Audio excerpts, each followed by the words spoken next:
G'day everybody and welcome back. About 8 months ago, Toby, my youngest fella, come home and said, I've just bought a ute. Now it's a Holden Rodeo with a 2.8 diesel, it's a 4JB1. So what happened was, well, with them the injector pumps get weak and they don't want to pick up the fuel. That led to a couple of weeks ago I was contacted by FridayParts. They do injector pumps for the 4JB1 engine. It's an Isuzu motor. There it is.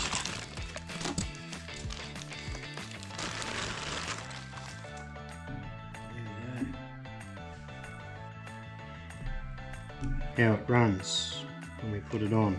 At first impressions, I like it. So I'm really looking forward to getting this on his ute and see how it performs. This original pump is very weak. That little 12-volt clicker pump there is what's actually pressurized, keeping the pressure up to the pump. So hopefully the new injector pump's gonna, so what we're doing is just grabbing the timer marks right, then we'll pull the injector lines off, slip the new pump in, and then set it with a dial indicator and everything up. Okay, injector pump's in, we've had it running.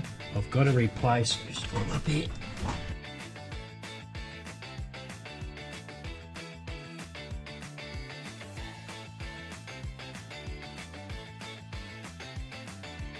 Okay, a bit of an update. It's been timed, injector lines are all off the top. They get a bit wobbly here.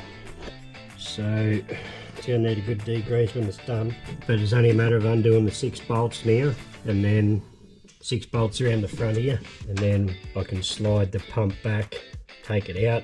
Okay, a bit of an update. Injector pump is back in.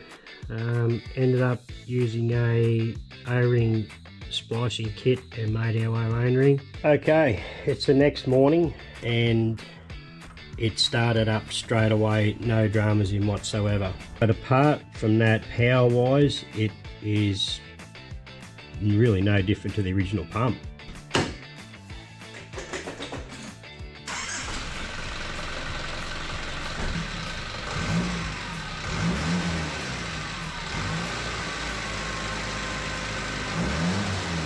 Take it for a drive, see how it goes.